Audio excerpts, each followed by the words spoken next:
Os recordamos que podréis continuar con este debate y hacer vuestras preguntas a los invitados en la página web de Facebook de Burbuja Radio. Nos vemos allí.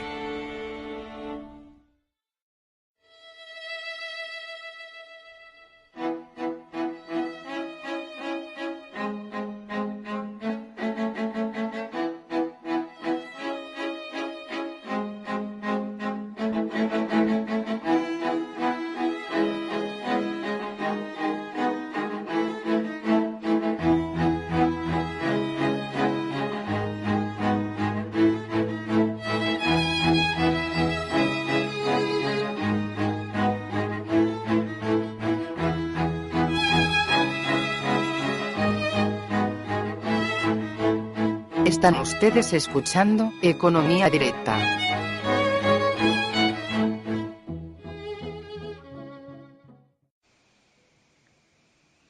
Muy buenos días, amigos y oyentes de Colectivo Burbuja. Os doy la bienvenida una vez más a nuestro programa Economía Directa. Hoy contamos como invitados con José Luis Ruiz Bartolomé. Muy buenos días de nuevo, José Luis, después de varias semanas de estar ausente. Buenos días. La verdad que el trabajo no me ha dejado estar con vosotros. Lo sé. Que no ha sido por voluntad tuya. Contamos también con Ángel Martín. Muy buenos días, Ángel. Muy buenos días. Y con Manuel Serra, que también sus problemas de trabajo ahora le están impidiendo participar con la misma frecuencia que antes, por lo que te agradezco mucho también, igual que a José Luis y a Ángel, que te hayas prestado a participar en este programa. Muy buenos días, Manuel. Hola, muy buenos días, gracias. Y que conste que ha sido forzado, que siempre uno se lo pasa bien en estas tertulias económicas. Creí que ibas a decir que ha sido forzado el participar. Digo, no, todavía no estamos en ese nivel. No. Muy bien. Hoy, aprovechando que está José Luis aquí, nos va a informar José Luis, por supuesto, de la actualidad inmobiliaria, cómo está aconteciendo todas las novedades estas que tenemos de bajadas de ventas en la vivienda, cómo van las inversiones extranjeras, etcétera, que por supuesto tú lo sabes mejor que ninguno de nosotros. Adelante, José Luis, infórmanos. Bueno, buenos días. Dudo que sepa mejor que tú algunos datos, porque estoy convencido de que, Juan Carlos, tú tienes al día todos los datos y además mucho más precisos que yo en ese sentido. No, pero de actualidad inmobiliaria tú la sigues mucho mejor que yo. Sí, bueno, ya, y lo que es el sentimiento de mercado quizás un poco más, ¿no? Sí. Bueno, vamos a ver, yo creo que estamos ahora mismo, por lo que he estado, sabéis que hace unas pocas semanas tuvo lugar SIMA, ¿no? La Feria del Salón Inmobiliario de Madrid. Y tuve ocasión de hablar con bastante gente esos días, gente con la que pues mantienes una relación de distancia pues por redes sociales y tal, y bueno, pues tuve la ocasión de hablar con algunos de ellos. Y las cosas realmente, la sensación de mercado es muy mala, es muy negativa. Todos venían a convenir que desde finales del año pasado se puede hablar que es el peor momento de ventas de todo el ciclo depresivo, es decir, desde octubre aproximadamente. No ha tenido ninguna influencia el cambio de gobierno, no ha tenido ninguna influencia la ampliación de la deducción de la desgravación por vivienda. Es decir, un momento realmente aciago, ¿no?, en ese sentido.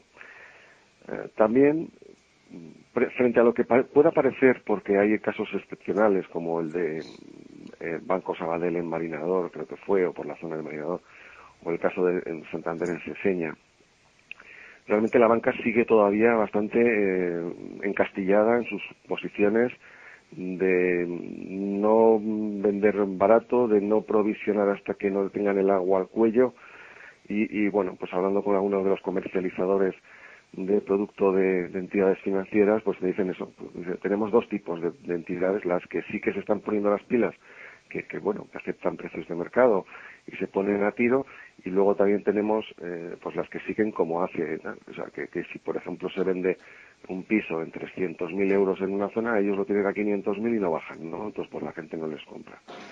O sea que digamos que sigue existiendo esta situación a pesar de las exigencias del plan de Guindos. También un cambio que se ha notado en cuanto al cliente, ¿no? El cliente antes sobre todo los años de la burbuja, si os acordáis, pues lo que miraba siempre era la cuota hipotecaria, si era capaz de pagar la mensualidad que le estaba diciendo el del banco, ¿no? Ahora mismo la gente mira eso, pero sobre todo también está mirando mucho el precio. Y me comentaban también estas gentes que exponen encima cómo los mismos señores que fueron el año anterior a CIMA y hace 2 años, pues han vuelto este año. O sea, la gente ya está mucho más advertida y más mirando muy bien los precios, ¿no? Y hasta que no ven que realmente alcanza un precio que ellos consideran adecuado, no compran, ¿no? Y luego, por otro lado, lo que es el CIMA en sí, me dijeron que había ido bastante bien, porque claro, también es cierto que van con descuentos, ¿no? Aprovechan en la feria para hacer descuentos y entonces, bueno, pues el CIMA tuvo un relativo éxito, o al menos más éxito de lo que se esperaban a priori, visto el nivel de ventas tan malo que llevaban desde octubre. Eso por un lado. Y bueno, no sé si queréis que comentemos algo sobre la reforma financiera que está prevista para hoy, o algo del tema de la valoración de los inmuebles, o esto, pues bueno, pues lo que me digáis, Juan Carlos. Bueno, yo sí, sobre lo que has dicho, me llama la atención cómo el sentimiento de mercado está coincidiendo efectivamente con las cifras de las estadísticas, que también nos están diciendo que el crédito a la compra de la vivienda pues está en su punto más bajo, y en consecuencia las transacciones inmobiliarias también están en su punto más bajo. O sea que realmente ahí la gente dentro está teniendo la misma percepción que se está reflejando en las estadísticas. O sea que ahí tenemos una coincidencia. Sobre lo que has dicho de la gente, lo que está mirando el precio y no solo la cuota, creo que esto es un cambio muy importante, porque significa que la gente ya está tomando la inversión en el inmobiliario también como lo que debería ser en todo caso, ¿no? Como una inversión. Y además está ese que vuelvan unos clientes un año y al año siguiente otra vez los mismos, significa también que la gente no tiene prisa, ¿no? Que ya están percibiendo que las bajadas de precios tienen una continuidad en el tiempo y que por lo tanto cuanto más esperen, más dinero ganan. Exacto. O sea, yo creo que lo has descrito perfectamente. Yo creo que es el error de haber seguido un camino japonés, digamos, en cuanto a reconocimiento de valores, tan opuesto al que a mí me gusta, que es el americano, bueno, pues que cuando llegó la crisis, pues hubo una bajada muy fuerte de precios, sobre todo en aquellos estados donde funciona más el tema de la dación en pago. Es decir, es una pena que aquí hayan optado por ese goteo lento, pensando que se recuperaría la economía en un momento dado y que no haría falta hacer todos los descuentos que había que hacer. Y entonces al final lo que han conseguido es justo el efecto contrario. Es decir, la gente tiene esa sensación de que la caída no ha tocado fondo, que esto va para... Entonces dicen, bueno, pues si me espero un año y me ahorro 40.000 euros, me voy a esperar un año. Porque al final me va a compensar eso, que muchas deducciones que me pongan por delante y lo que me quieran decir, ¿no? Es decir, al final esto... Y luego la gente se da cuenta de una cosa, dice, bueno, a lo mejor ahora entro con una hipoteca con unos tipos, con no sé qué, que no es a lo mejor el más adecuado a mi capacidad de pago o el más interesante, pero voy a entrar a precio, ¿no? Porque si tengo precio, ya llegará un momento a lo mejor en el futuro en el que pueda cambiar las condiciones de mi hipoteca. Y esto también es importante. Por eso yo soy partidario de que para romper este círculo vicioso, que además es malo para toda la economía en general, es mucho más interesante que la banca proceda de una vez a una bajada radical de precios. Es decir, tienen que meterle un hachazo de golpe muy fuerte para de alguna forma tocar ese fondo, porque si no, esa percepción de que va a seguir bajando no se la van a quitar de encima de la gente. Eso está claro. Sí, sí, además es que yo creo que ese ejemplo hipotético que has puesto de 300 a 500.000 euros puede estar reflejando bien también la realidad de lo que hay en buena parte del sector financiero, ¿no? Porque estamos hablando de diferencias muy sustanciales entre el precio a que está dispuesto a comprar el cliente y el precio a que está dispuesto a vender la entidad financiera. Sí, y luego también una cosa que se nota muchísimo, y yo creo que las entidades que no están inmersas en procesos de fusión y en historias de estas que han creado estos años, las que no están inmersas en estos procesos están funcionando mejor, están llevando mejor la gestión de sus inmuebles, que al principio lo hacían muy mal todos, ¿no? Cuando empezó la crisis no sabían, no tenían expertise tal, y no tenían gente preparada, pero ya los que se han dedicado ya un poquito más a eso desde el principio ya lo van haciendo cada vez mejor, mientras que pues toda esa playa de entidades de cajas de ahorro antiguas pues ahora mismo están completamente despistadas y no están a la venta, están a otras cosas, a guardar su sillón, a ver si no les echan, a ver si les prejubilan, a ver si en el consejo de administración entras tú o entro yo, y no están a lo que tienen que estar, ¿no? Este es otro, están distraídas, ¿no? Por mor de esta política de Banco Central que tampoco ha sido muy oportuna, ¿no? José Luis, sí.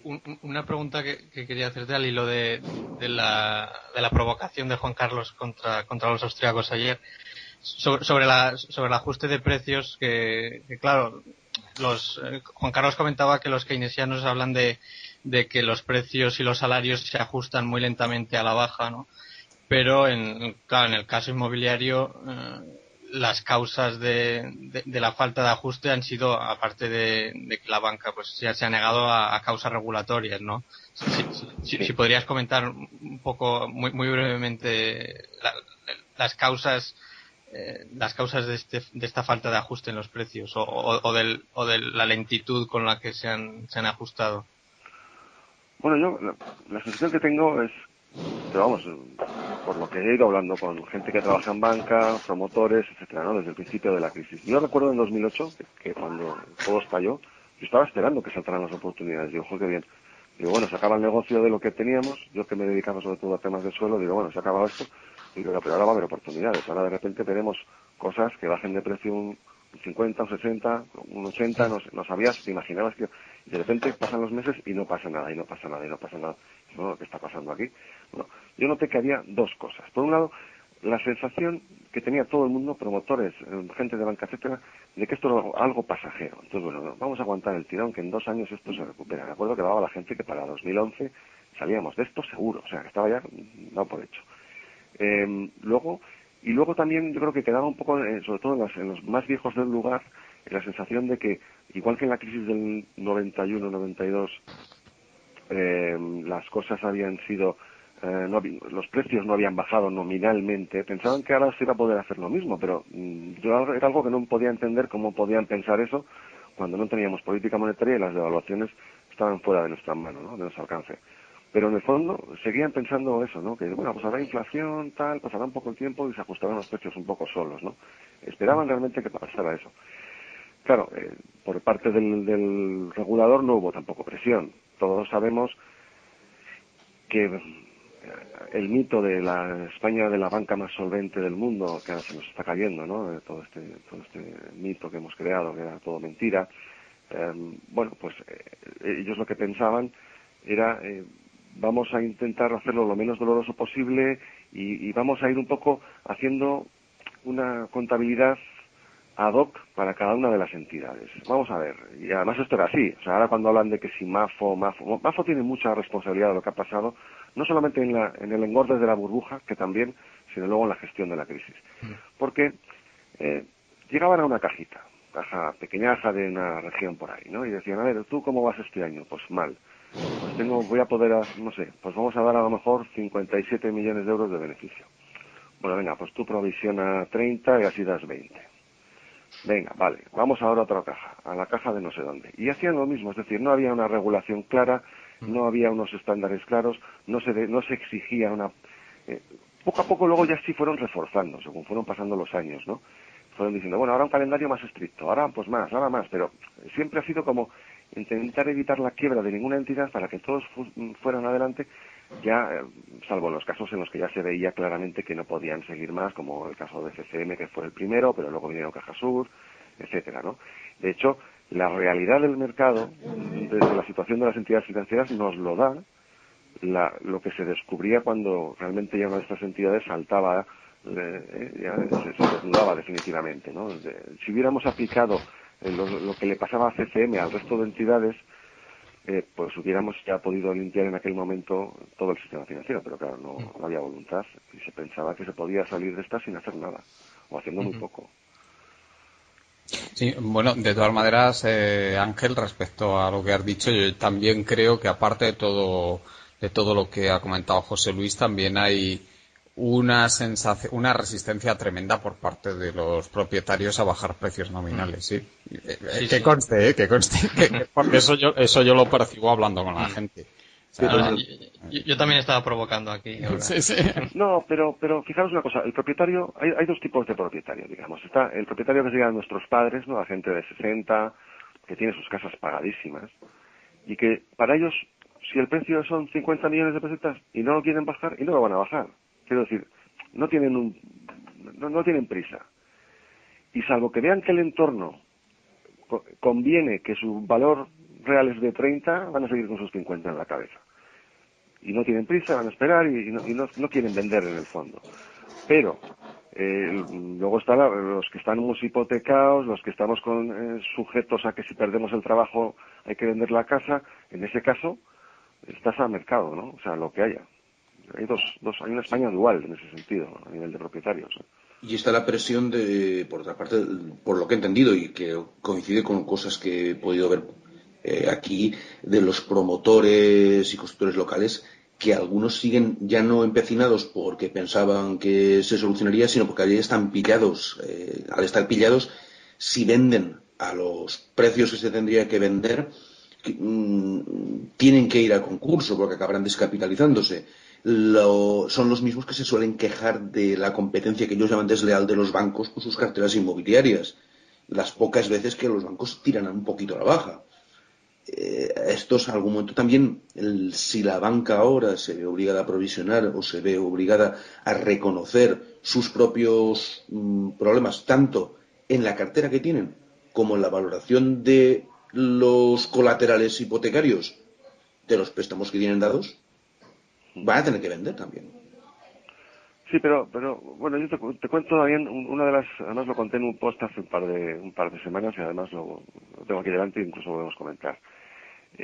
Hablé con un promotor de los que está pues en refinanciación pura y dura, ¿no? De los que, bueno, pues se metieron sobre todo en temas de costa y sus precios ahora mismo están completamente fuera de mercado, ¿no?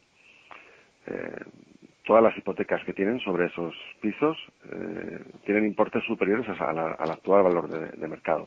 Y entonces, claro, no pueden comercializarlo. Ni siquiera lo estamos ofertando, me decía, ¿no?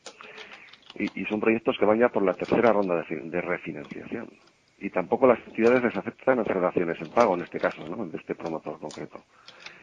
Y me contaba que dice, tan solo en un caso hemos llegado a un acuerdo con la entidad bancaria para que ellos acepten una quita importante de un 25 o 35% sobre la hipoteca.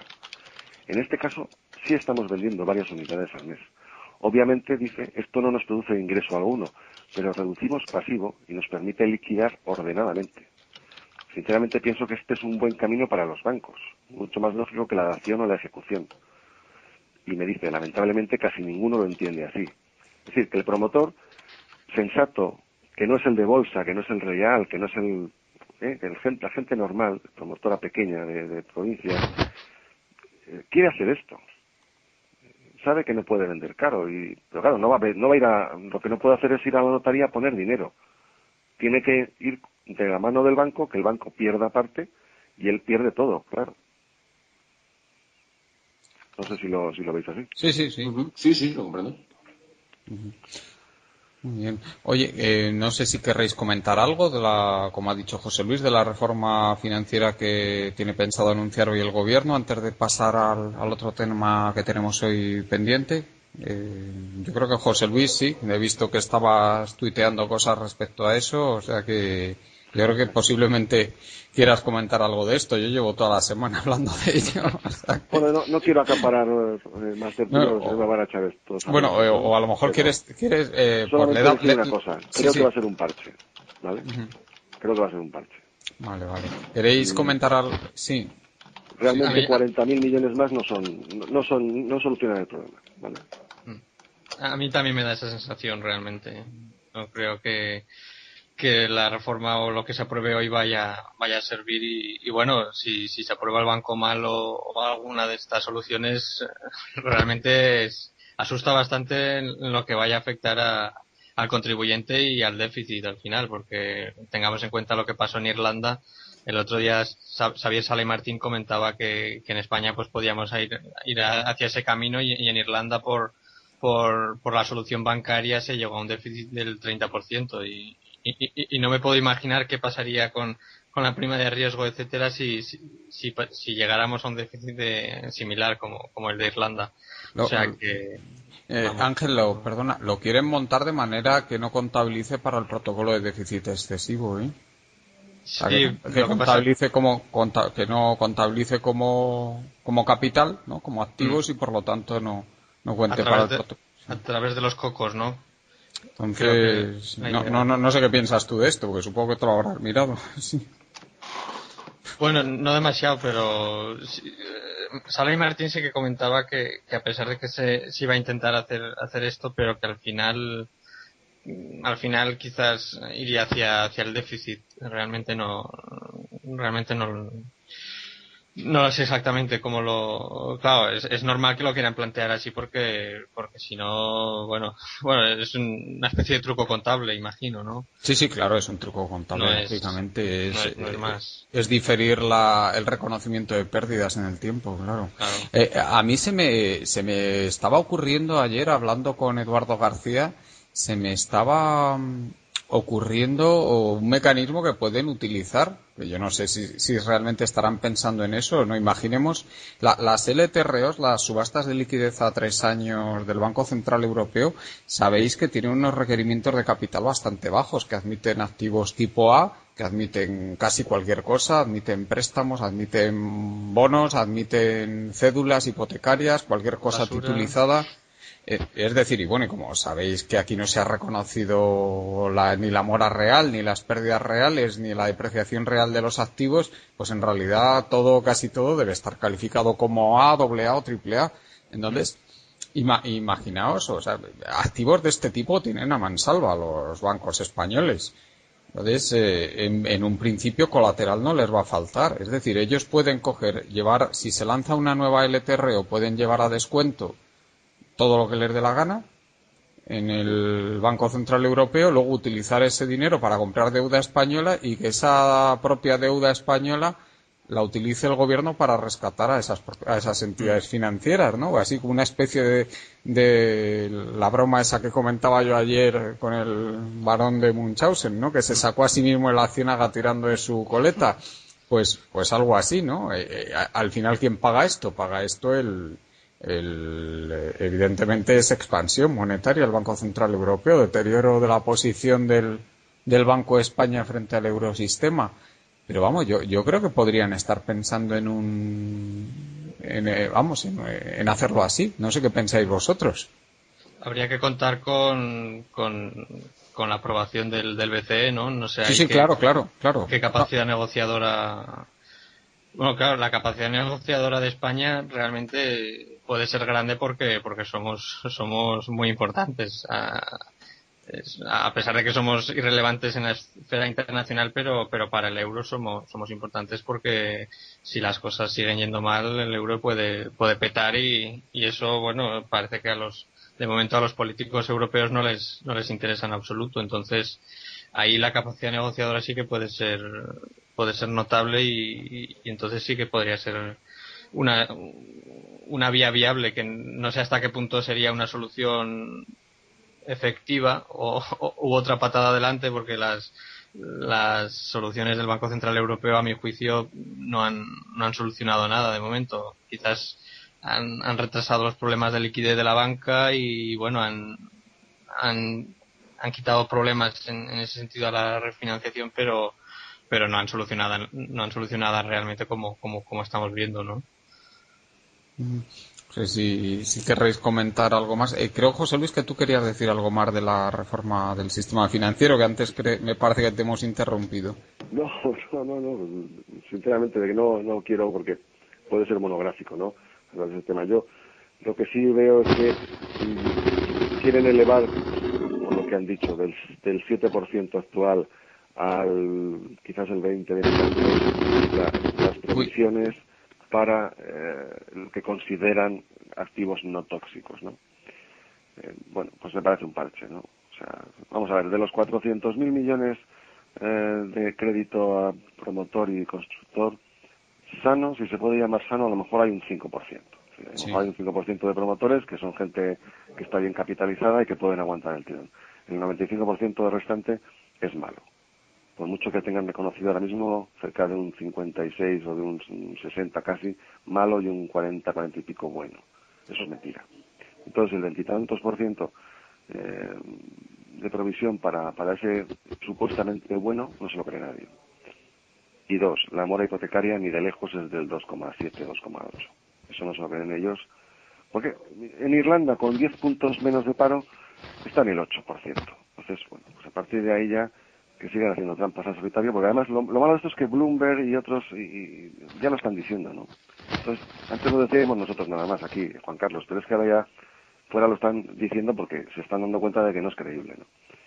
Y va a ser otro parche, un parche mejor y más fuerte y más, pero al final es un parche. Entonces cuando no es suficiente, cuando no se ataca la raíz del problema, mal vamos, ¿no? Y bueno, pues si tienen que pedir dinero afuera, que lo pidan. Si quieren capitalizar deuda, que lo hagan, pero que lo hagan de una vez, que no sea la penúltima reforma financiera. Nada más eso. Sí, Manuel, no sé si quieres añadir algo sobre esto. No, la verdad es que no, delante de dos sabios. Es que hacer coro no me sale.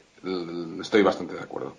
Muy bien, pues si queréis pasamos al siguiente tema que tenemos previsto, que es el famoso cambio de modelo productivo que se propone, el cambio a la sociedad del conocimiento.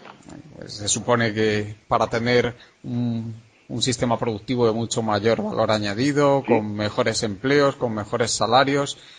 Ahora, que nadie parece saber muy bien cómo hacer esto. ¿Hola? Sí. Creo que tenemos un problema de sonido con... ¿Juan Carlos? Tenemos ahora un problema de sonido con José Luis. Vamos a cortar un momentito, ¿eh?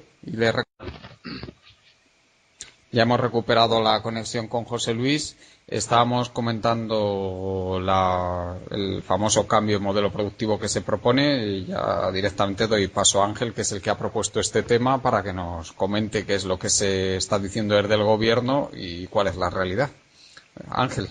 Sí, bueno, realmente lo del cambio de modelo productivo y el cambio del ladrillo a la sociedad de conocimiento es algo que se ha venido diciendo desde 2008 como mínimo, ¿no? Porque ya antes se veía que nuestra dependencia con el sector de la construcción era excesiva y había que pasar al conocimiento, ¿no? Esto es un mantra que se ha venido repitiendo desde hace bastante tiempo. El problema es cómo vamos a hacerlo y claro, queda muy bonito decir sociedad de conocimiento, etcétera, y cambio de modelo productivo, pero lo que hay que ver es cómo se va a hacer y a mí realmente me asusta que el gobierno pretenda saber cómo se va a hacer este cambio, ¿no? Porque bueno, yo creo que el cambio del modelo productivo debe hacerse no desde el gobierno, teledirigido desde el gobierno, sino que el gobierno quite trabas y quite ciertos lastres, ¿no?, que actúan sobre el sector productivo. En primer lugar, que permita y facilite el ajuste del sector inmobiliario ya de una vez, como hemos venido diciendo, y ya si se realiza esto, ya podremos tener una base sobre la que empezar y sobre la que tirar hacia ese cambio, ¿no? El cambio de modelo productivo, pues parece que tiene que ir hacia tener unas industrias exportadoras, porque bueno, vemos que nuestra situación con el exterior, nuestro déficit exterior, balanza comercial, etcétera, pues son muy insostenibles prácticamente, y que tenemos una deuda externa que tenemos que ir pagando a base de exportar principalmente. Y para llevar a cabo este cambio, aparte de que es necesario apostar por esa sociedad del conocimiento, lo que pasa que ¿cómo lo hacemos? Hay quien piensa que eso consiste casi únicamente en que el gobierno dedique unas mayores partidas a investigación y desarrollo y que gaste más en en educación. No creo que esa sea la vía, aunque, y bueno, el gobierno realmente ha apostado por rebajar las subvenciones a la I+D y por recortar, aunque no mucho, y yo creo que a veces se exagera el presupuesto en educación. Y bueno, doy paso a los demás por ir comentando más cosas. Sí, Manuel. Sí, vamos a ver. El proceso, desde luego, no puede ser un sistema teledirigido, planificado desde el gobierno, porque va a ser muy difícil que ningún organismo público pueda hacer algo tan complicado como mover a la gente, para que la gente quiera hacer voluntariamente más o menos lo correcto y ya está.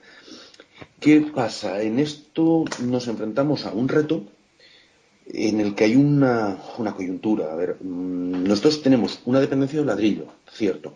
Una sociedad muy de servicios, también, con un alto componente de micropymes dentro de esos servicios. Añádele a esto que nuestros sectores industriales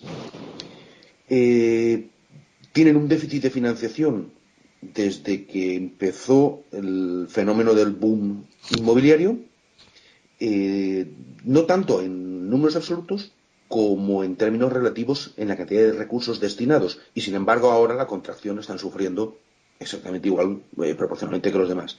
Eso no se puede cambiar. Ahora bien, yo tanto ir hacia la sociedad tecnológica no es tanto un objetivo en sí mismo como una necesidad forzada. Es decir, vamos a una reconversión industrial. Una reconversión industrial se hizo en España en los años 80, pasando de un tipo de industrias pesadas a otro tipo de industrias en determinadas zonas geográficas de España. En la zona donde yo trabajo y donde me he desarrollado profesionalmente, lo que ocurrió fue que una industria que existía y que utilizaba medios muy primarios, que solamente 20 años, hacia los años primeros de los años 60, utilizaba todavía leña como combustible, en muchas instalaciones que no eran industriales, eran manufactureras, pasa directamente, toca por encima el fuel oil y se va directamente al gas natural. Incorporando tecnología en los años 80. Ese modelo yo creo que no se puede repetir ya en nuestro panorama. Es decir, no podemos mirar atrás, sino que posiblemente tengamos que mirar a los lados y intentar adivinar el futuro, que es complicado, ya lo sé. Los ejes, ¿cuáles serían? No tanto vamos a exportar como posiblemente muchas pymes tienen que intentar aprovechar su know-how, su saber hacer, su marca o su marca España para intentar irse a fabricar en el extranjero. Literalmente. Es decir, aquí ya no hay mercado. Exportar con los costes españoles es inviable. Cada vez está más difícil. Los costes energéticos se nos están comiendo. Y eso son estructuras que no se pueden cambiar de un día para otro. Los costes salariales siguen siendo mucho más altos que los competidores de nuestra industria. Pero si conseguimos vencer esa reticencia española que uno ve en la televisión, Españoles por el Mundo, y parece que no existe, pero sí que existe a nivel de gente, y yo recuerdo un chat donde planteas el tema de que a lo mejor pues hay que irse a trabajar una temporada fuera o a temporadas fuera, y la gente lo considera algo así como un exilio forzoso bajo las condiciones en las que los trabajadores franceses iban a Alemania en la Segunda Guerra Mundial. Prácticamente. Vamos a ver las cosas en su sitio. Resulta que sí que tenemos trabajadores cualificados en España en todos los niveles, personal directivo, ingenieros, tenemos de todo. Y podemos irnos a sitios donde la sorpresa va a ser que están en mantillas. Que compiten con nosotros por costes o directamente, actualmente importan desde China.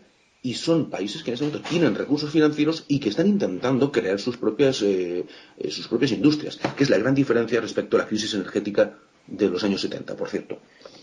¿Hacia dónde también nos vamos a ver obligados a ir? Pues hay sectores que son embrionarios y que van a tener la oportunidad, si se les vuelca recursos, porque hay capacidad humana en este país, el capital humano en la sociedad tecnológica es fundamental. y me estoy refiriendo, pues, ya, digamos, como muestra botón, pues el tema de los diseños en 3D, de los videojuegos, hay empresas que se defienden correctamente. Y por último, una idea que es muy de lado, pero no deberíamos de descartarla, que es aprovecharnos de nuestro clima, de que se nos conoce en el mundo como un país muy agradable para vivir. Ojo, no para hacer turismo, no voy ahí. Me estoy refiriendo a intentar convertir la Universidad Española en algo diferente a lo que es, para actuar como reclamo, digamos, para que los centros de investigación de multinacionales, de empresas importantes del mundo, consideren que es ventajoso venirse a España para hacer sus investigaciones, para hacer sus desarrollos, porque obtienen sinergias y, bueno, pues entre otros destinos les resulte mejor irse a que en otros tiempos pretendían que era la California de Europa, pues traérnoslo aquí. Esos tres ejes los veo ahí. Y sobre todo una dificultad: la enorme cantidad de micropymes que carecen de la capacidad para hacer eso. Lo que me llama la atención de lo que has dicho, Manuel, es sobre todo lo de que animas a las empresas o a la pyme a salir fuera. ¿En qué puede beneficiar eso a la industria española? Porque entiendo que eso es deslocalizar la industria. Te refieres, supongo, que a lo que es la mejora de la balanza de rentas, ¿no? Por el dinero que traigan luego esas empresas hacia España en forma de la renta obtenida en el exterior por la actividad económica. Porque sí, de otra forma tampoco veo que pueda haber ningún beneficio. A ver, si el marco impositivo y legal no lo impide, ¿de acuerdo?, esas empresas van a intentar repatriar sus beneficios aquí. Si los trabajadores a los que contratan para irse allí, que puede ser desde evitar que queden en el paro hasta recogerlos del paro, no estoy planteando que cierren las empresas aquí, ¿de acuerdo? Lo que veo es que no van a poder ampliar instalaciones porque no consiguen vender. Hay mercados, como puede ser los países árabes, que están fomentando su propia industrialización. No quieren cometer el error de los años 70-80, que ante enormes cantidades de dinero del petróleo entrante, bueno, pues a falta de otra cosa, porque no se nos había ocurrido nada mejor, nos vamos a ir a comprar empresas a Europa y nos vamos a ir a comprar empresas a Estados Unidos. Eso ya no lo van a hacer. No lo están haciendo, están abriendo fábricas allí. ¿Que nos están haciendo la competencia? Sí, porque en sus mercados locales gozan de ventajas logísticas y de conocimiento del mercado que te hunden. En cambio, si uno va a esos gobiernos debidamente asesorado o ayudado desde un gobierno de España que se preocupe de abrir puertas a sus empresarios en el extranjero, a ver, digamos que posiblemente los puestos de trabajo en España estén condenados en muchos casos y tengas la opción de crear nuevas perspectivas fuera. ¿Por qué? Porque lo que les vas a vender es el know-how. Tú lo que vas a pedir es el ingreso, que te hagan el pago de la transferencia de tecnología. Eso es lo que tenemos que aprender a hacer los españoles. Los españoles somos tan brutos que a veces los empresarios que creemos que vendiendo el producto físico es la única forma de venderlo. Y a veces puedes vender la forma de hacerlo, lo que requiere contratos, lo que requiere asesoramiento, lo que requiere muchas cosas. Los alemanes llevan tiempo haciéndolo, por decir un ejemplo. Y no se están resintiendo en lo más absoluto. Volkswagen tiene plantas en China, tiene plantas en Brasil, tiene plantas en México. No puedes decir que hayan perdido sus puestos de trabajo en Alemania por eso. Han salido por otro lado. Siemens desarrolló la patente de los aerogeneradores eólicos. No se fue a fabricarlos en Alemania para exportarlos. No. Se busca un socio local en cada país que le permita abrir la puerta de las subvenciones, si puede ser, o al menos de la financiación con el tema verde y ecológico. Y busca ese socio local, que en España ha sido Acciona, para que le fabrique los aerogeneradores aquí con la patente de ellos. Entiendo, o sea que eso más bien iría pagos por royalties y también una mejoría o sea, eso serían ventas de servicios al fin y al cabo, o sea, una mejoría en la balanza de servicios que bueno, Claro. al fin y al cabo nos daría igual, porque de lo que se trata es de mejorar la balanza de pagos, claro. O como las constructoras que se están yendo fuera, se están yendo fuera a construir Sí. en Turquía, en Arabia Saudí, por el hecho de que construyan la carretera más barato. No, porque tienen un know-how en construcción, en ingeniería avanzada además, que bueno, pues se lo hemos financiado en cierta medida con lo que hemos construido aquí, sí, pero bueno, al final son puestos de trabajo. Evidentemente, el señor que solo sabe llevar un saco, no se va a Arabia Saudí. Se va el ingeniero. Se va el aparejador, perdón, el arquitecto técnico. Esa gente es la que se va. Vale, reconozcamos que el que ha estudiado pues se ha ganado una oportunidad. No exijamos que la obra se haga necesariamente aquí. Sí. Para poder favorecer al que no ha querido estudiar. Entiendo. La verdad es que la perspectiva esta que nos estás dando desde la trinchera, vamos, de tu experiencia de empresario industrial, pues es sumamente interesante, claro. Además que, si no me equivoco, tú mismo estás metido ahora en un proceso de este tipo, internacionalización, ¿no? Buscando oportunidades. Sí. Sí, no. La verdad es que es una auténtica oportunidad contar con esta perspectiva que nos estás dando. Mira, te puedo decir un ejemplo rápido. El sector azulejero Castellón ha estado enviando materiales a Arabia Saudí, pero cantidades ingentes, millones de toneladas, durante años. En este momento la competencia de Irán, de Emiratos Árabes, está apareciendo. Pero cuando está apareciendo es porque te sale un señor que se va de una empresa ya existente allí y decide que va a hacerse una fábrica. Se va al mandatario local, le regalan un pedazo enorme de desierto y decide empezar la producción para arrancar con sin tener todavía la red comercial hecha, con una fábrica que es 10 veces el tamaño de la nuestra, que no somos de los grandes, precisamente, pero 10 veces más para empezar a hablar. Y como necesita traer las materias primas, la arcilla, desde Irán, le han construido un puerto con facilidades de descarga a granel allí mismo. Pues eso un empresario español, no de una empresa como la nuestra, que es pequeña y poco conocida, pero de las que hay importantes aquí, pueden perfectamente hacerlo. Irse allí y con su prestigio y su know-how y sus relaciones, ayudado también desde el gobierno, y para eso está Asuntos Exteriores también, no solo para reñir con Argentina, puede conseguir que se les deje participar como socios tecnológicos en proyectos de ese tipo, antes de que se vayan a otros.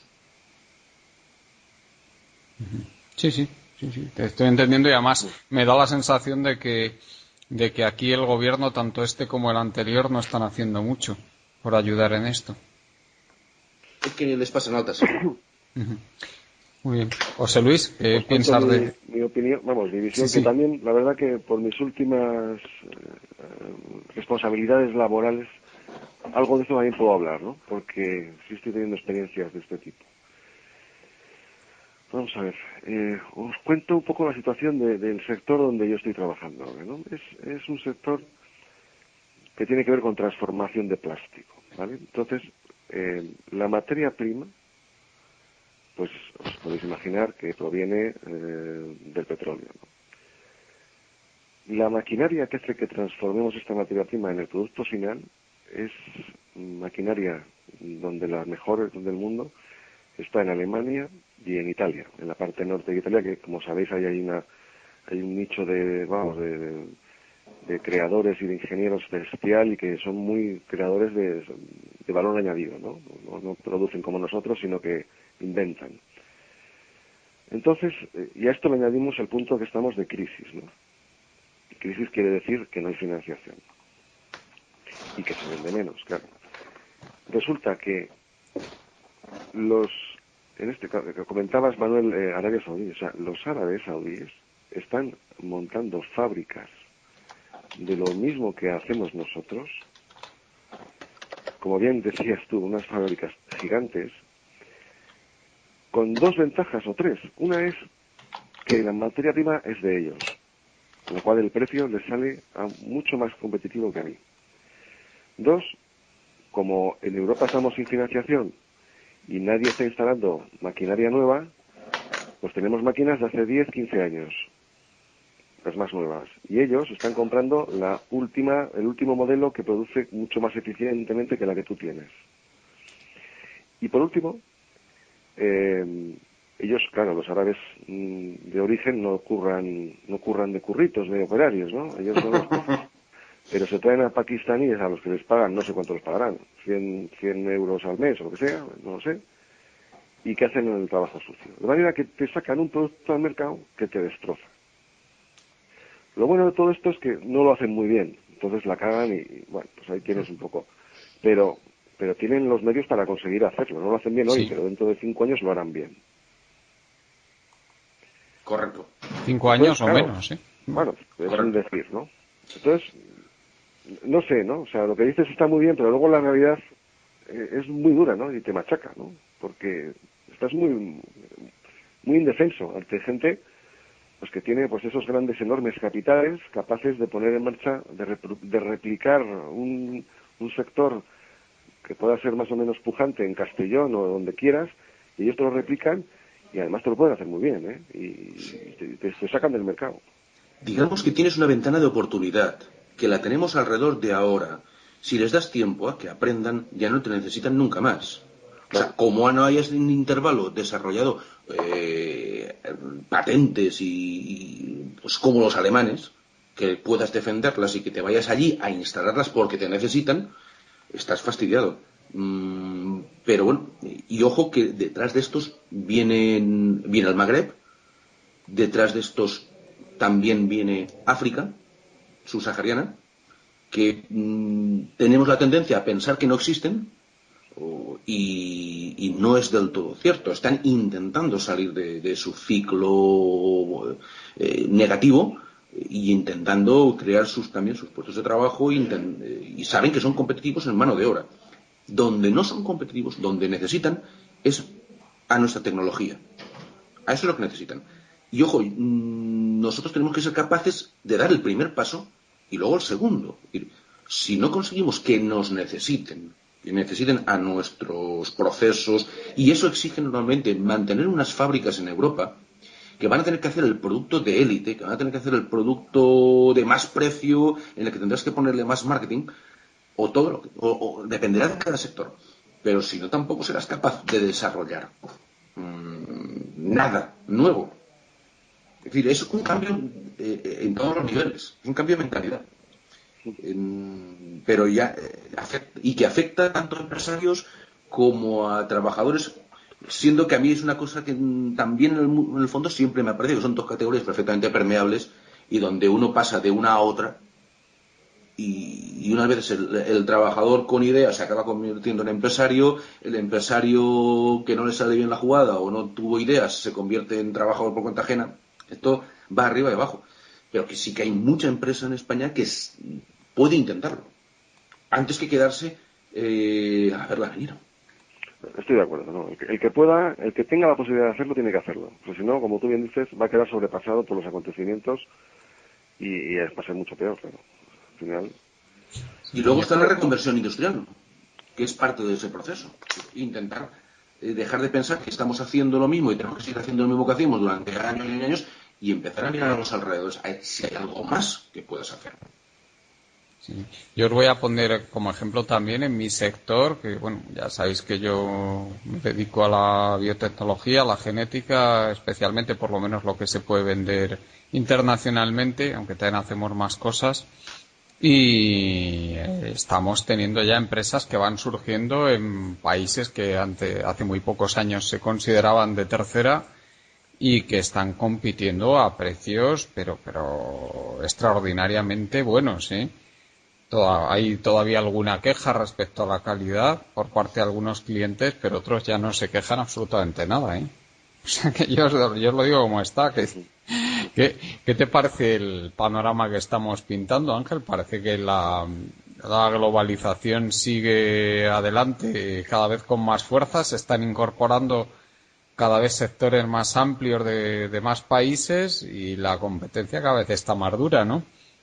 No, claro, la globalización es eso, es que otros países que de momento no han tenido ningún protagonismo en la escena internacional económica, pues como África subsahariana y bueno, como en estas últimas décadas China, Asia y en parte Latinoamérica, la globalización es eso, que estos países se incorporan al proceso internacional de producción y claro, eso implica una competencia para las empresas españolas, pero también enormes oportunidades porque por ejemplo, el mercado chino pues es enorme, aunque tenga unas tasas de ahorro muy grandes e importen poco, pero también África subsahariana es un mercado enorme, entonces hay amenazas y oportunidades como en casi todo. Si me permites un momentito, Ángel, me gustaría que enlazaras esto con lo que ha dicho antes Manuel de las dificultades que hay por nuestras propias características para competir con otros países. Sí, claro, somos un país que estamos un poco en medio entre país altamente desarrollado y país país emergente. Entonces tenemos algunas cosas malas en el sentido para competir, en el sentido de competitividad, pues altos costes laborales, por ejemplo, poca flexibilidad, y luego tenemos las ventajas de tener un capital humano que no está mal. Lo que pasa que habría que aprovecharse muchísimo mejor y hacer cambios en el sentido de en educación, universidad, etcétera. Pero ahí tenemos una cierta ventaja, una ventaja importante respecto a otros países, que es una ventaja que no va a durar siempre, porque los países en África y en Asia la gente se está espabilando de qué manera para conseguir carreras universitarias. Si me permites que te interrumpa un momentito, Ángel, te diría, ya te voy a hablar no desde la perspectiva de lo que leo, ni mi conocimiento de economía teórica, sino de lo que es mi propia experiencia a nivel laboral, a nivel empresarial. Y es que en mi sector, por lo menos, que es un sector de tecnología alta, el problema no son los costes laborales, ¿eh? El principal problema que tenemos para competir aquí son unas regulaciones terribles, es decir, que nos impiden muchas veces hacer cosas, que nos imponen unos gastos tremendos extras sobre lo que sufren en otros países, y también unos mercados muy muy poco desarrollados, que nos imponen también unos costes en adquisición de lo que son los productos intermedios, por ejemplo enzimas, por ejemplo secuencias genéticas. Bueno, no voy a dar nombres técnicos para que no se me pierda la gente. Que lo que provocan es que ya partamos con unos costes superiores. ¿Por qué? Porque aquí los mercados no son competitivos. Prácticamente en muchos casos se los reparte la gente. También las propias empresas que venden aquí tienen que contar con esos costes mayores, unos costes operativos mayores, y por lo tanto lo tienen que repercutir en sus clientes. Te voy a poner, por ejemplo, la filial de Roche en España vende a precios que pueden ser incluso el doble que lo que vende la filial de Roche en Estados Unidos. ¿Por qué? Porque aquí el mercado es mucho menos competitivo, en primer lugar. Por ejemplo, contamos con el problema de los marcados CE, que hace que no podamos utilizar productos que vienen de Asia en muchos casos, o que vienen de Latinoamérica, o que vienen de los mismos Estados Unidos, si no tienen ese marcado CE, que esto es algo que en un principio se lanzó para proteger a los consumidores europeos, pero que realmente fue una forma que utilizó la Unión Europea para proteger a las empresas europeas, y que al final se está volviendo contra nosotros. Yo te lo digo desde mi experiencia, que aquí el problema no son los costes laborales, por lo menos en mi sector, que nosotros tenemos costes laborales mucho menores de lo que puede tener una empresa en Estados Unidos o de lo que puede tener una empresa en Alemania. Pero ahora, eso sí, tenemos costes laborales tal vez un poco mayores de lo que puede tener una empresa en Chile o de lo que puede tener una empresa, yo qué sé, ahora mismo en México, por ejemplo, que son dos países donde se están desarrollando empresas de este tipo con bastante fuerza. No, claro, lo de los costes laborales era simplemente un factor de los muchos y por ejemplo el que apuntas de la regulación es otro que afecta y por eso decía que estamos entre medias entre costes laborales quizá o características de país altamente desarrollado como Estados Unidos o Alemania y los países que vienen por debajo que son los países emergentes. Entonces tenemos que aprovechar ahí ese margen que tenemos para hacer las cosas bien, y el exceso de regulación que comentas pues es por ahí sería un lugar por donde empezar, pero claro, estas regulaciones normalmente no existen, no caen del cielo, sino que caen de ciertas negociaciones, de ciertos grupos de interés a los que les beneficia la regulación. La regulación normalmente, y esto es, bueno, hay distintas teorías, normalmente no surge para proteger al consumidor, como se suele decir, sino para proteger a los productores que están establecidos y que tienen miedo de la competencia. Supongo nos quedan unos minutos. Me gustaría que añadierais algo más sobre este tema, tanto Manuel como José Luis. Manuel, si quieres, te doy paso. Mira, yo hay un tema que no quiero dejar de mentar, que es el tema de la universidad. Y la universidad pública, ¿de acuerdo? Lo primero, lo comentaba otro día con unos compañeros de Colectivo Burbuja, en el que nos reunimos en Valencia, considero que la universidad pública tendría que ser algo muy diferente a lo que es, ya que dejar la marca de excelencia, haber hecho un entramado que solo sirve para que la excelencia quede en manos de las universidades privadas, me resulta lamentable. No hay ningún motivo por que la universidad pública no pueda ser un modelo de excelencia, si se quiere que lo sea realmente. Se ha apostado desde hace 30 años por una universidad muy mediocre, de números, de cantidades. No sé si... No he estudiado nunca, hay toda clase de opiniones del por qué. A la hora de la verdad, los síntomas son que nos estamos quedando cada vez más ayunos de patentes en este país, a pesar de que continuamente se vuelcan recursos importantes tanto en la universidad como en el I+D. Siempre unos dirán que les parece poco y a otros les parecerá que para los resultados habría que ver. Una desconexión, yo casi diría desconfianza muy fuerte entre la universidad y la empresa. No entre las empresas grandes y la universidad, porque posiblemente las empresas grandes son las que están en condiciones de entender los beneficios, pero sí a nivel de pymes, ¿vale? No hay sinergias actualmente. Y desde luego el otro síntoma pues es eso, el auge de la universidad privada, que yo estoy convencido que la gente no paga más por el puro placer de poder decir que su hijo o que él va a tal sitio o a cual otro. Es decir, tiene que existir un fenómeno de expulsión para que la gente busque en otro lado. Si no, a igualdad de servicio, la cosmética no es tan importante. De hecho, la universidad privada existía en los años 70 y 80 y, francamente, era absolutamente marginal.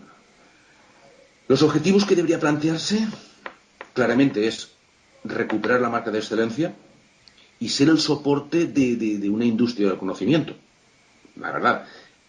Y los instrumentos difíciles. O sea, difícil porque, vamos a ver, lo primero sería introducir mayores cotas de competitividad y eso, curiosamente, en la forma de entender que hay en este país lo público, pues parece que ser competente y competir no pueda ser compatible con lo público. Yo no lo comparto esa visión, ¿de acuerdo? No tiene por qué ser un establo lo público. Segundo, ¿cómo conseguirlo? Pues lo primero, yo creo que la selección de alumnos debería pasar a las mismas universidades, a las facultades incluso. Es decir, eliminar el selectivo, que no sirve más que para una ligerísima criba por medio de notas, que la gente luego pues de forma objetiva pueda ir a tal universidad o a la otra. No lo veo. Yo veo que cada universidad debería de intentar marcar sus propios criterios. Es decir, el que quiera tener en determinadas facultades a los mejores estudiantes de España, primero tendrá que labrarse la fama, desde luego, de que tiene los mejores profesores, pero luego tendrá que seleccionar a los mejores alumnos y tendrá que establecer un cierto grado de competencia. ¿Que eso supone un incordio porque un señor que vive en Andalucía tenga que irse a Barcelona a examinarse? Hoy en día con las nuevas tecnologías también eso se puede en parte solucionar, pero bueno. Parte 2. La existencia de una intromisión de las comunidades autónomas que no ayuda para nada. Porque una parte de lo que hay que hacer es eliminar el localismo.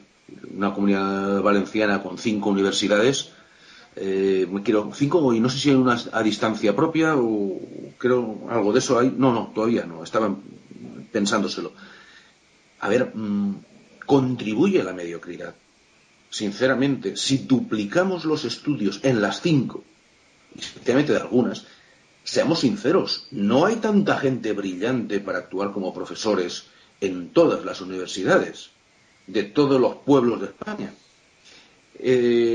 Concentrarlas, aunque pueda ser una molestia para los estudiantes, que en el fondo acostumbrar a la gente a salir de su casa tampoco es tan malo, es aprender a moverse por el mundo, eso puede llevarte a que concentrando determinados estudios en menos universidades, en menos facultades, también puedas concentrar, y decir, pues bueno, es que te ves obligado a elegir a los mejores, siempre, y no ir creando puestos y puestos y puestos que hay un momento, bueno, pues, en fin, todos tenemos compañeros que de la universidad pasaron a la universidad, cada uno conoce el currículum de sus amigos. Finalmente, el tema de la selección de profesorado, que está ligado con lo último. Hay una última cosa y es también una de las interferencias de las comunidades autónomas. El tema del idioma. Creo que el idioma universitario debe ser el idioma en cada clase del profesor. Es decir, hable en inglés, hable en francés, hable en... No necesariamente y no como obligatorio, pero si queremos tener buenos profesionales o los mejores profesionales para enseñar, no podemos ser ya tan endogámicos que además los hagamos de nuestro propio pasaporte o ya aún más, de nuestra propia tribu. ¿Vale? Es decir, eso está perfectamente reñido con la excelencia, porque sí, claro que hay gente excelente en todos sitios, en todas las comunidades autónomas, pero para todos los estudios, para todas las ramificaciones de los estudios, puede garantizarse que todas las comunidades autónomas, y que digo, en algunos casos en todas las provincias, tienen gente perfectamente válida que a nivel, ya no digo que es lo que hablábamos antes, no nacional, si es que no es un problema de competir entre La Coruña y Alicante, es que el problema es global. Es que nos enfrentamos con unos coreanos que van a muerte con el tema del estudio y de las universidades, etcétera, etcétera, etcétera. Y esa es mi propuesta. Bien, José Luis, si quieres para una última intervención antes de terminar. Bueno, muy brevemente, estoy de acuerdo bastante con lo que acaba de decir Manuel. Creo que la aplicación del modelo autonómico ha sido nefasta para muchas cosas y para la universidad también. Por solamente el ejemplo que decías de las 5 universidades valencianas, bueno, es algo para pararse a plan, vamos, esto es casi como tener eso, como el aeropuerto de Castellón y cosas de esas, es igual, o sea, la barbaridad, deben de hacer estas cosas. Y luego, sí, es que por una cosa, has hablado de la universidad privada. Yo creo que en España la privada creo que no es muy buena en general, y además no tiene gran prestigio, salvando un par o 3 de universidades privadas, y casi más bien se podría hablar de escuelas de negocios, pero de universidades como tales. De hecho, en Madrid, las mejores facultades de economía no están en las privadas, sino que están en las públicas, ¿no? Y aquí en Madrid, cuando alguien estudia economía en una privada, pues es visto como que, claro, este no es muy espabilado, así que se tiene que ir a la privada, ¿no? Con alguna excepción, ¿vale? Pero va por ahí la cosa, ¿no? Uh-huh. Y además, si ves los rankings, los que pues suele hacer el mundo, ¿no? El mundo hace un ranking de universidades por facultades y demás. Las privadas destacan muy poquito, ¿eh? En alguna disciplina, por ejemplo, hombre, Navarra en medicina, pues siempre ha sido un clásico, ¿no? O alguna así, ¿no? Pero en general no destacan demasiado. Pero, por puntualizar algo de lo que has dicho, pero por lo demás completamente de acuerdo. Sí, Ángel.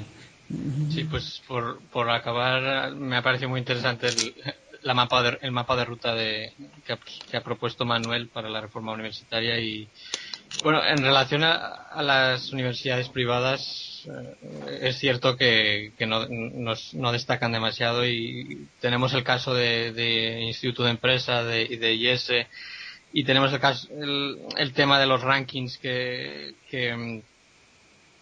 establecen, pues, creo, si no recuerdo mal, hay uno del Financial Times, y que ponía al Instituto de Empresa, la nueva universidad que tienen en Segovia, si no recuerdo mal, en el top 10 de las universidades, de universidades. Lo que pasa que, claro, esta universidad empezó a arrancar hace 2 años o 3, y entonces todavía no han salido estudiantes al mercado laboral. Y claro, es un ranking, pues, que alguna gente te dice que tiene la validez que tiene, y que bueno, que está medio comprado por la universidad.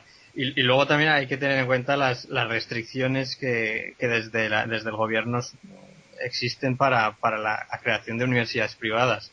Un caso cercano, pues, por el que he sabido que para crear una universidad privada tienes, pues, como en otros muchos sectores, tienes una gran cantidad de trabas, licencias y otro tipo de obstáculos.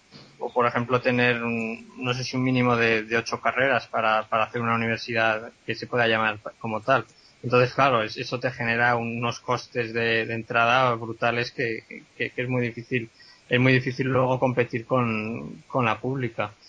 Y bueno, también, aparte de la universidad, también hay que replantearse bastante el sistema educativo en niveles inferiores, porque en los rankings de PISA y en otro tipo de valoraciones, pues nuestro sistema educativo y el desempeño de nuestros alumnos es bastante bajo, y bueno, muy muy mejorable. Y teniendo en cuenta la competencia que vamos a tener con gente de Asia, de África, etcétera, pues hay que ponerse las pilas y replantearse un poco cómo vamos a reorganizar este sistema. Y bueno, básicamente, sí que puntualizar un poco por los recortes en educación que tanto se habla en estos días, y que ayer, por ejemplo, me crucé con una pequeña concentración al lado de la universidad en la que estoy, un grupo de gente, pues, protestando contra las subidas de tasas universitarias, y que bueno, que se da la coincidencia de que en este tipo de cosas sacan las banderas republicanas, ¿no? Como si fuera lo normal reivindicar tasas, no a las tasas universitarias, y defender la república, ¿no? Me parece que tiene cierto sesgo ideológico. Y claro, realmente ahora mismo los alumnos están pagando de su bolsillo menos del 10% del coste real de la matrícula. Y con lo que comentaba Manuel, tiene cierta relación, que si queremos poner un filtro, un filtro que no es el único y quizá no es el más importante, pero es un filtro, es la dotación económica y el coste económico que supone. Y ahora, para estudiar una carrera, prácticamente cualquiera puede estudiar bueno, me estoy expresando mal. Ahora mismo el coste de acceder a una carrera es muy muy bajo, y por tanto el coste de oportunidad es mucho más bajo. Entonces, yo creo que una subida de las tasas, aparte de los problemas de déficit y etcétera, pero que puede tener cierto efecto positivo, porque hay gente que te encuentras en la universidad que ves que no debería estar ahí, porque están en la cafetería, están despilfarrando recursos de la administración, en pocas palabras. Y eso supongo que nos lo hemos encontrado todos. Y hay que puntualizar que eso también pasa en las universidades privadas, por la que alumnos van ahí porque los padres se han empecinado en que vayan. O sea que hay que tenerlo en cuenta, pero yo no creo que lo de las tasas universitarias sea para llevarse tanto las manos a la cabeza, y tampoco los recortes en educación son tan brutales. Ayer veía un gráfico en el que, en términos nominales, el gasto público en educación nos retrotraería al año 2007. Y hay que decir también que los estudios internacionales señalan que el gasto público no es un determinante importante a la hora del desempeño en educación, que hay otros factores, pues la flexibilidad en los profesores y la organización institucional dentro del sector educativo lo que importa más, no tanto el gasto. O sea, no tanto es la cantidad sino la calidad, ¿no? Yo quería solamente puntualizar, primero, el tema que he comentado del auge de la universidad privada. Sinceramente, no es más que un tema colateral, pero a mí lo que me cabrea es el que pretendan llevarse la bandera, o sea, de la excelencia, ¿vale? Que tengan esa pretensión. Y eso solo pueden tenerlo porque desde la pública se ha arrojado esa bandera al suelo. Tan sencillo como eso. Entonces, si tú la tiras, viene otro y la coge, ¿vale? Y me cabrea, porque no es cierto. Pero si seguimos por el camino que vamos, hasta lo podemos convertir en realidad. La otra parte, desde luego las privadas no tienen narices para poner en marcha una universidad como la Politécnica de Valencia, donde salen magníficos ingenieros, magníficos arquitectos, toda clase de especialidades técnicas, telecomunicaciones, lo que quieras. Pero bueno, respecto al tema de las tasas, yo solo diría que cuando no aumentan las tasas para los que suspenden, fundamentalmente, pues no veo razón para protestar. Yo en mi vida universitaria sí, suspendí, recuerdo 2 asignaturas en segundo, no me volvió a pasar y luego saqué los suficientes matrículas de honor que, como sabéis, te dan derecho a matricularte gratuitamente el año siguiente. Pues bueno, ¿qué voy a hacerte? Un tropiezo lo tiene uno en la vida. Lo que no se entiende es que uno tenga todos los años unos cuantos tropiezos. O gente que conozco que el primer año suspenden hasta el recreo. Bueno, eso no se puede proteger. No se puede malversar esos recursos públicos, que son de todos y que, por otra parte, obedecen a una razón, y es que, evidentemente, la universidad tiene que estar subvencionada en la medida que tiene que ser el granero de donde tiene que salir la clase media hacia adelante, la gente que quiera estudiar, que quiera prosperar por vía del propio esfuerzo intelectual. Y por tanto tiene que ser un semillero donde cualquiera pueda acceder. Ahora bien, creo que tampoco es descabellado pensar en que el tema de becas está mal planteado, que el tema de becas no tiene por qué ser por renta. Y a mí, yo siempre he sido partidario de que el tema de las becas venga condicionado a los resultados. Sí. En una buena medida. Es decir, el hacerlo solamente a la renta da por supuesto que la clase media siempre va a disponer de fondos para que sus hijos vayan a la universidad. Y yo he conocido casos de amigos o amigas mías que su hermano mayor sí que ha ido. Pero cuando le ha tocado al pequeño, sus padres han dicho que sí, sacas mejores notas que tu hermano. Pero no vas a poder estudiar. Es decir, cuidado, porque hay una franja que está ahí en el límite. ¿De acuerdo? Entonces, por otra parte, conozco gente muy válida que con becas desde el bachillerato ha llegado hasta el final y actualmente pues son personas pues muy cualificadas, fiscales de sala, etcétera, que bueno, han hecho un gran trabajo profesional en esta vida.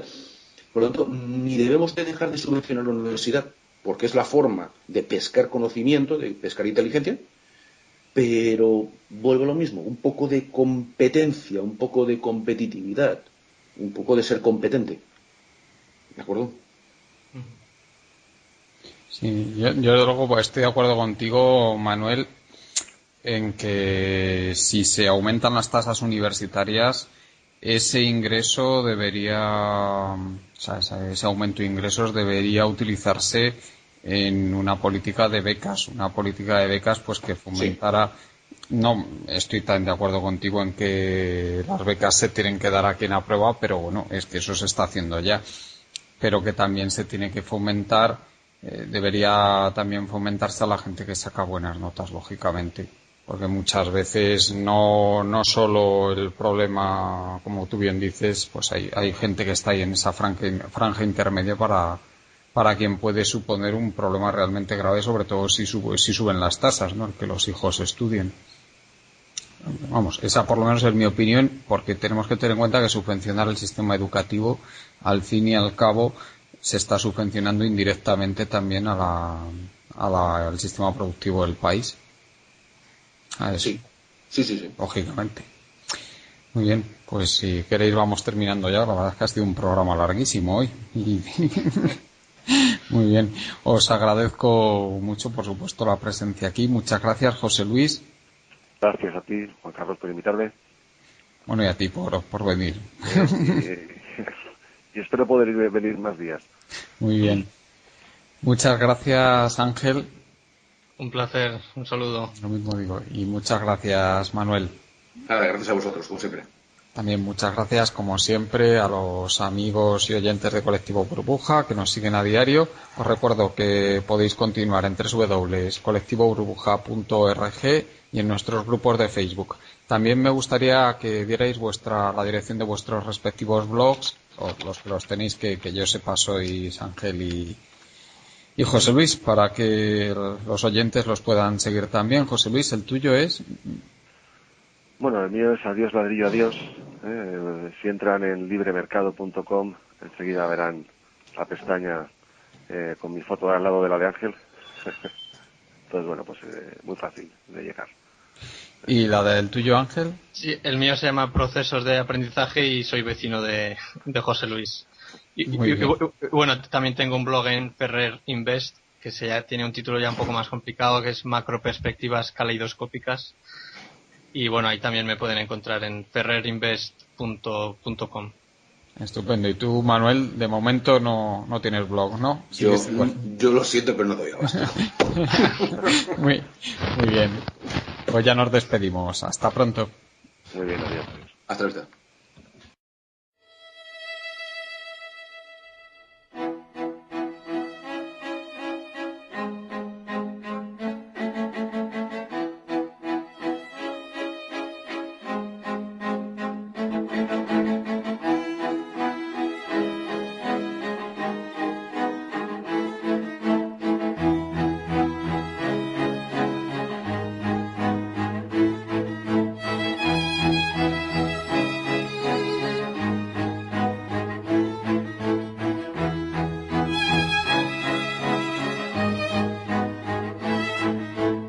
Están ustedes escuchando Economía Directa.